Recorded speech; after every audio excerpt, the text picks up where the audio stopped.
Roger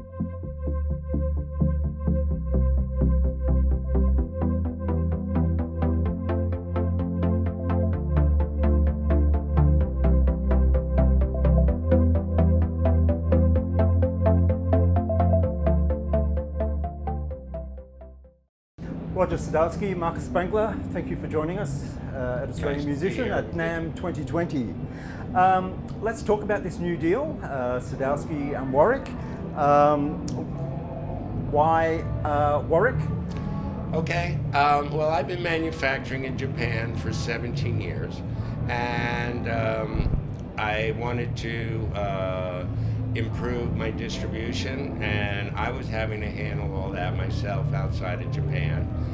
And I'm at the point where I want to spend more time at my workbench and less time running my business and managing employees. So I spent a couple years trying to think who would be the best partner for me. And I only wanted to do it with someone who had a great factory. And I just woke up one morning last January, and I just said, it's got to be Hans-Peter and Warwick. There's really nobody else. And I wrote Hans-Peter an email telling him my idea, and 2 hours later I got a reply saying, I'm so excited, I won't be able to sleep tonight. We had our first chat last year at NAMM, and I went over there in August, and I got to meet Marcus and see the factory and see the wood supply. And I just knew this was absolutely a marriage made in heaven, as they say. And for Warwick, how do you feel about being involved with Sadowski? Well, first, for us it's a big honor. As Roger said already, Hans-Peter couldn't sleep, I think, for nights, not anymore, because he was so happy when you were writing this email. And yeah, and it's a big challenge for us. And you know, Warwick products, Warwick bases are completely different than yours. And yeah, it was a new, amazing, great project what we started. And yeah, and you see outside the instruments, it's a cool project also for us. So, in a practical sense, what are the nuts and bolts of the deal? So the nuts and the bolts is it's a licensing and distribution deal. So I stopped everything I'm doing in Japan. So all of my 2 lines that I've been making in Japan, my Metro Express and my Metro line, are coming over to Germany. And they'll be doing 3 price points of Sadowski bases, the Metro line and the Master Build made in Germany. And we're doing an affordable base made in China, and that'll be my Metro Express. Okay. So. It amazes me every time I come to NAMM, there is something new, and you just think, how can there be something new in guitar and basses all the time? Where do you both get your inspiration for design? Well, my inspiration is Leo Fender. I mean, I started out as a repair and modification guy. That's after building acoustic guitars for several years. And so a lot of my work was taking Fenders and upgrading them, bringing them up to the next level, addressing the needs of the New York studio players in terms of hum and interference and playing problems and noise problems. And I got to the point where once the vintage market took off, everything I was doing to improve those Fenders was devaluing them as vintage instruments. And that's when I decided to make my own instrument. Now, you couldn't walk into a recording studio in the early 80s in New York without anything but a Fender bass. There were 2 chapters in the union directory for bass. One was acoustic bass and one was Fender bass. So I had to build a bass Fender-like just to gain acceptance in the studios and by the players. But the truth is, Leo got an awful lot right the first time around, and I just brought it all up to another level. Yeah. And what about the Warwick team? Where do you guys get your inspiration from? The inspiration is with Hans-Peter when he started, his passion, you know, and when he made the sump bass and so on. These are meanwhile design classics in the MI industry. So this is one passion for me, of course, And the other passion on guitars, I was working for Nick Huber Guitars, and he was my teacher, teaching me how to build instruments. So this is all my inspiration, and as well, of course, the Warwick when Hans-Peter started, and the old instruments where I say wow. And when he tells the story how he made it in the past, and it's cool. Yeah. So HP's it's completely different ideas. Right. What you have, and I think this is also a good thing to bring these two things together. You know? And I'm also inspired by Hans-Peter in terms of he's just invested so much in this most amazing factory. It blows away anything I've seen in the US or Korea or Japan. And Marcus and I bonded immediately. We both share a passion for good wood and for the precision of the machining that they do in Germany. And he's like a brother to me now. Yeah. It's the 40th anniversary of Sadowski. Yes. Congratulations. Thank you. When you think back over the 40 years, what are the memories that immediately come to mind? Well, I have highlights in my memories. My relationship with Walter Becker, my relationship with so many of the top players that I've had the pleasure and honor to work with.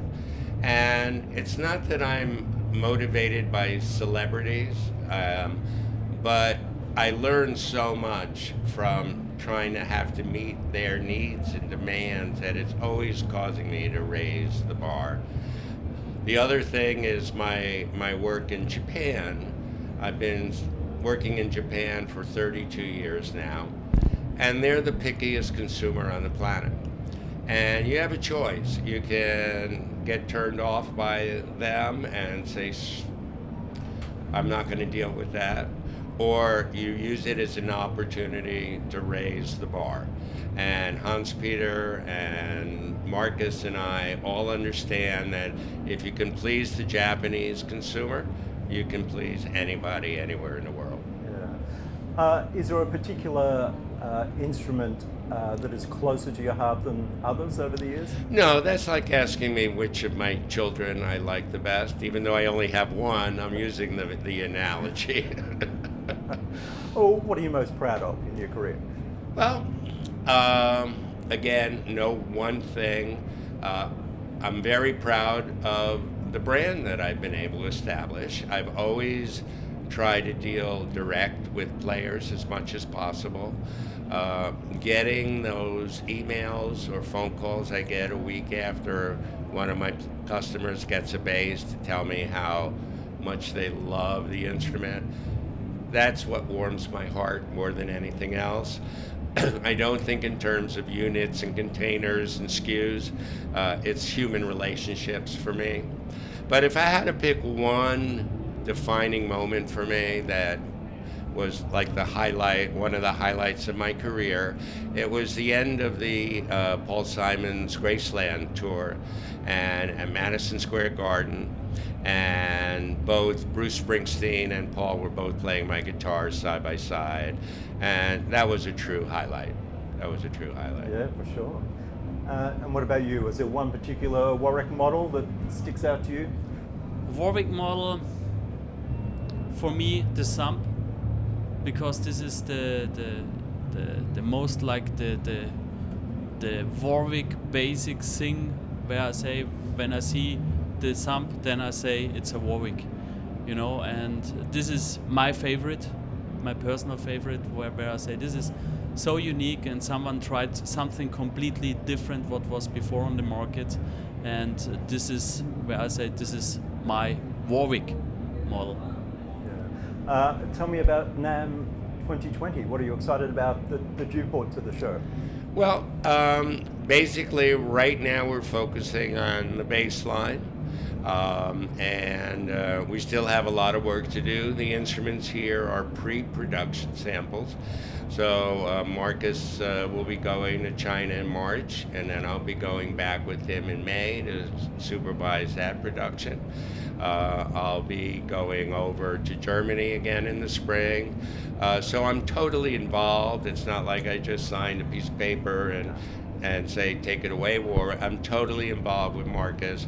We FaceTime almost every day, and going over everything from the tuning machines to the bridges to the electronics. And so I'm totally involved, and it's just a pleasure to be working with Marcus. He is so incredible on the production end, and we share a passion for wood, and it's just great. But 2020, the rest of this year will all be about getting all 3 production lines as perfect as we can and getting the distribution going out to the dealers. We'll also be doing my strings and accessories, and we're going to expand the Sadowski accessories. And so there's a lot to do, and it's all very exciting. Yeah. And Warwick, 2020, what are you excited about with your new product? 2020 is for me will be a big challenge to bring all the new things in the products into the production process. You know, there is a lot of things to do, and it's